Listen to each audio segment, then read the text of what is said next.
So, in this video, this is a good one, I am going to talk about how we begin confronting political correctness, or corrupt political correctness, or weaponise political correctness, as I mentioned in previous videos. And I think this could be a bit of a belter. I like it anyway, hope you do too. So, political correctness. Donald Trump got elected, and he said, I haven't got time for political correctness. He knew the arrogant classes were going to have a right old go in the same boring, tried and tested ways. Oh, you must be a racist, you must be a sexist. They say that about everybody. He's 70 odd years old and suddenly out of the blue he's all of those things. Yeah, like when did that happen? It's just weaponised, as you know. And he just said, I'm ignoring it, bye.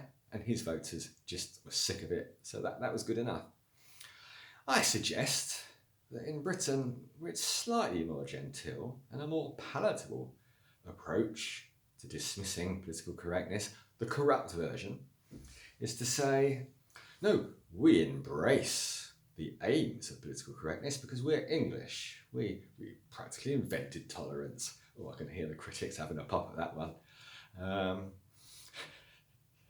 We embrace the values, but we're against the corruption of political correctness, as done by the arrogant classes and academic bigots. And what that does, it takes the wind out of their sails. Can't call you racist anymore because you're embracing the core values. It spotlights their corruption of it. Suddenly it flips it. It's them that's being terrible now. It's them that's being bigoted. And continuing that idea, it gives us the moral high ground.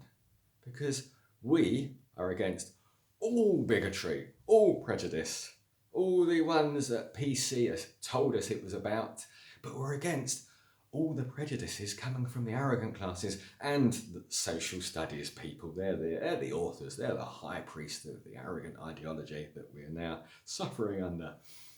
We're against all prejudice, including academic bigotry.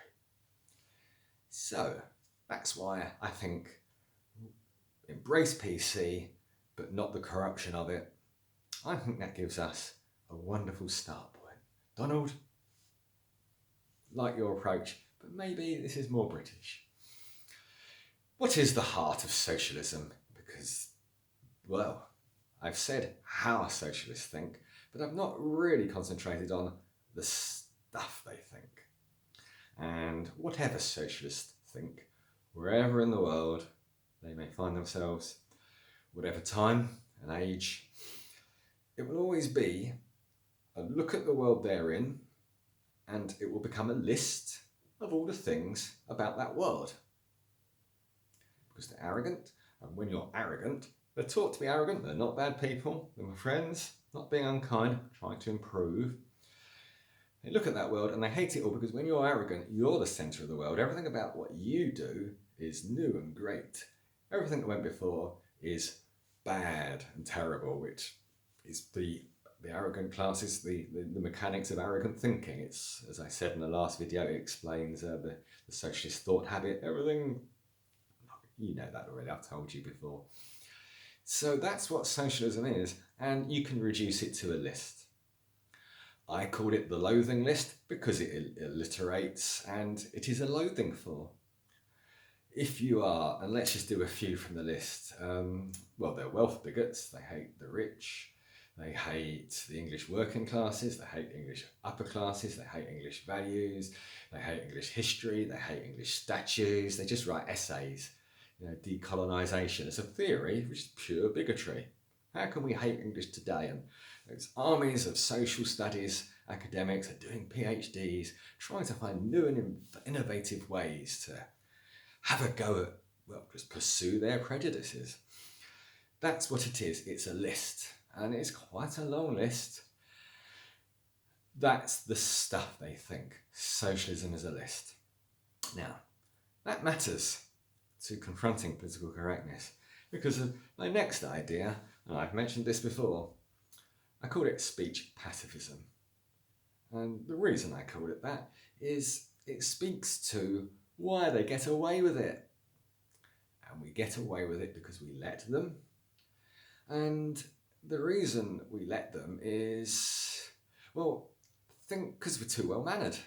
That's a good thing, because it means we live in a happy world with good manners. But sometimes you just got to stand up and go, no. And because we're polite, we don't. The cliche of the British is this. In a restaurant, don't like the food, complain all the way through. Oh, the food's horrible, darling. And then the waiter comes over. How was your meal? Oh, it was lovely, thank you. Oh, yes, thank you.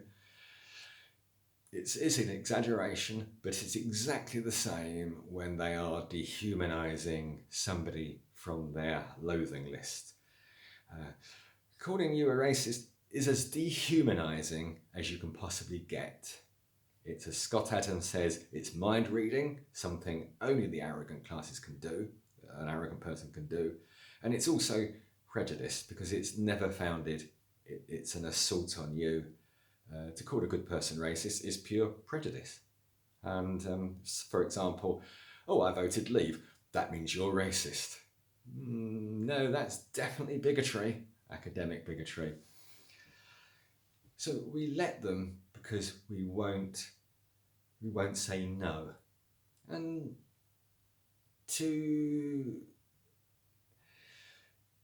understand the way it works, the way we let them, consider a pacifist up against an armed and violent thug. There's only one outcome, which is a tombstone. And on that tombstone is written, well, he's stuck to his principles of pacifism, and now he's dead, and now the thug that killed him is going around being a thug to other people. So sometimes putting your values above reality isn't actually all that virtuous, because, yeah, you and your lovely values are gone, and somebody far worse is carrying on. So that's another, pacifism and reality, it's complicated. Another reason they get away with it is they've cancelled our values. And to stand up to being called a sexist when you're not, through these manufactured reasons that this industry, there's an industry promoting it to our young, actually takes a little bit of courage. Because if somebody says you're a sexist, instead of going, no, I'm not, you should say, stop being what's sort of male-phobic. What did he say? What did he say? He called me phobic. We won't do it because we're too polite. Because we haven't got the courage to get into an argument, because they've deleted the value of courage. But more than anything, the value of duty. I would suggest it is all of our duties to pass on our wonderful values and our culture and our lovely happy world, as once was, to our young. And if we just lie back and let the arrogant classes weaponize political correctness and eradicate our values as they've done, because these values are all been cancelled: duty, honour, integrity, charity, honesty, self-respect. They're all gone. They're taboo in the classroom. You can't use them. That's another video. We've got to pass them on to the next generation, but out of a sense of duty, but we put our manners above duty. It's a balance. Sometimes our values contrast and come up, and we just need to decide the right path. Courage and duty. So that's speech pacifism, and the message is we need to man up. How do we man up? Here's my next idea. I called it, there's probably a better name, if you can think of a better name. Today I just went counter-PC language. What that is you take all of the bigotries, socialism is a list of bigotries, you take them and you repackage them using their own terminology. And I've just done that.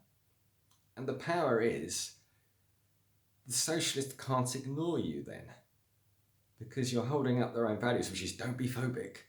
And so, as I just said, when they say you're like that because you're a man, and you say stop being male phobic, that's their values, that's their language. It sinks in. And this is anecdotal, but I'm going to suggest you can have some fun with this if you want to improve your socialist friends, because they are our friends.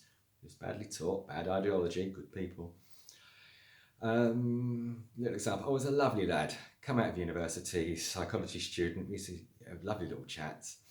And one day he did the old usual, Christianity, liars. I said, so you learned Christianophobia at uni? And I said, he's a friend.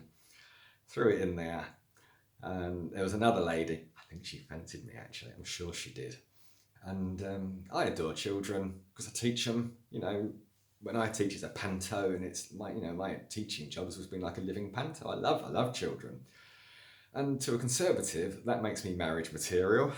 To a socialist, it makes me a bloody pedo. So that's the only time I'll swear, but I hope you appreciate how sick that attitude is.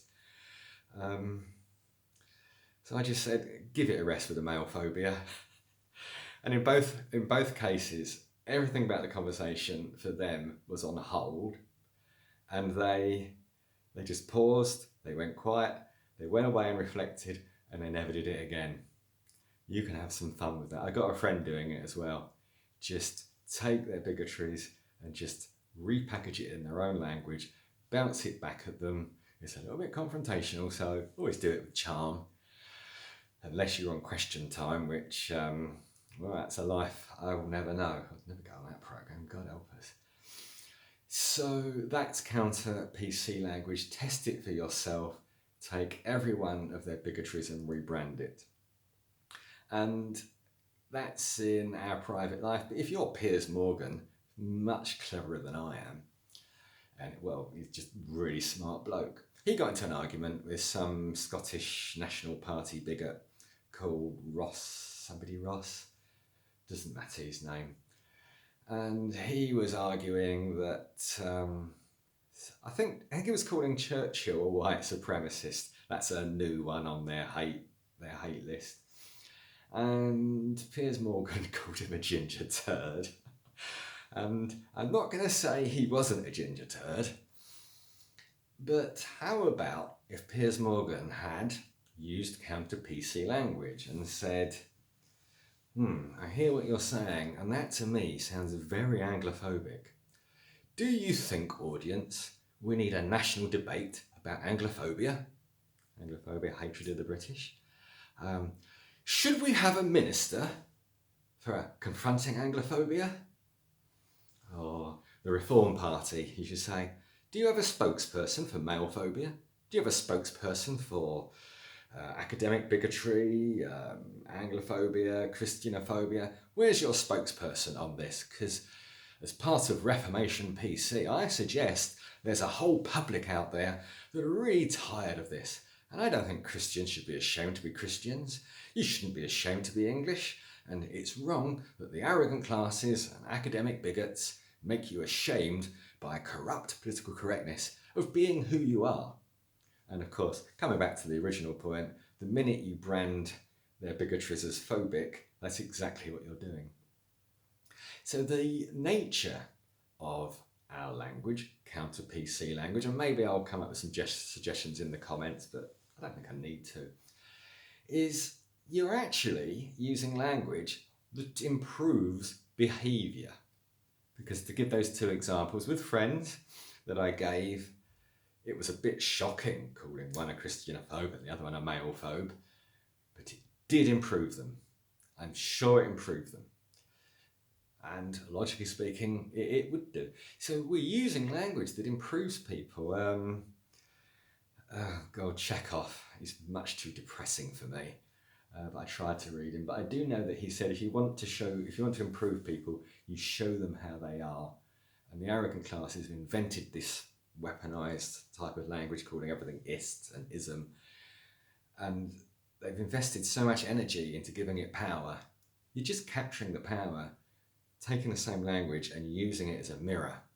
A bit like the sword of Medusa. Perseus, was it? I can't remember the hero's name.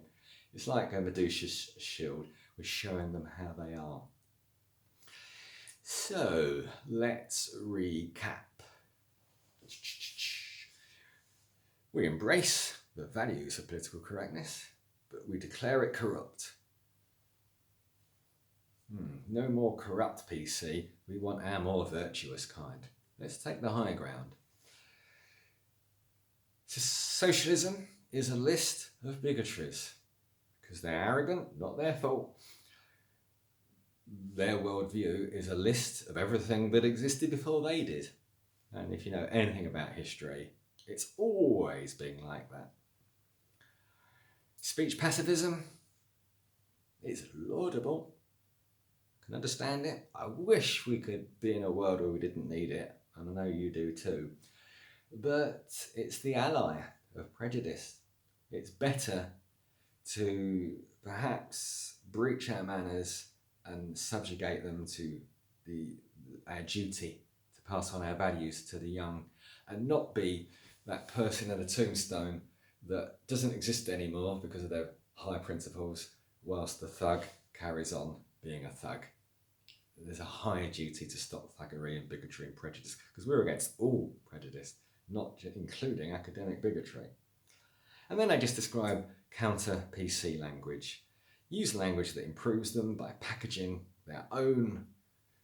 They've put so much crafting into the way they dehumanize us. Well, we take that energy and that design and we use it to improve them. Counter-PC speech. On that, well, it seems so simple to me, and you're lovely. Bye-bye.